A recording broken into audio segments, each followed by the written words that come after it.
When your Lilith falls into your partner's 8th house in synastry, this is a very natural and deep connection. You may feel like you get close to this person very quickly and very easily, and this is just because Lilith feels at home in the 8th house. You feel like you can show your raw side without fear of being judged by your partner, and you're realizing that this is what you've needed all along.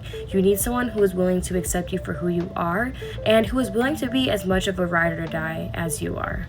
There's a promised security that comes with this placement with Lilith in the 8th house in synastry, and this is because there's an equal give and take in the relationship. You understand each other inherently. You don't really have to explain much because your love languages are very, very similar. The way that you approach intimacy is very, very similar, and it's almost like you've met your match. Although there may be arguments due to jealousy or obsessiveness, possessiveness, especially in the 8th house, because the 8th house does tell us about our deeper parts of ourselves, the things that we find taboo. It tells us about our patterns when it comes to sex and intimacy. And so this relationship can feel very intoxicating because it is so exciting, but at the same time, there needs to be a certain level of boundaries to understand what each person wants out of the relationship, or else it can be very destructive.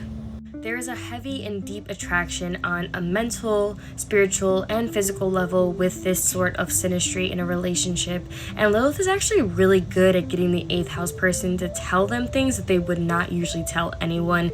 They're very good at getting them to tell their secrets or their deepest, darkest fears and fantasies and taboos, and the Lilith person just eats it up and loves it so much, but the house person does fear being judged, although Lilith would never do that to them.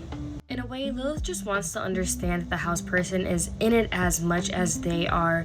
Lilith feels comfortable showing their darker side around the 8th house person, and they are able to explore a lot of new things with each other, whether it's through sex, whether it's through spirituality, whether it's through communication. There's just a deep level of understanding and possession that comes with this relationship, and each party definitely feels equally obsessed with one another.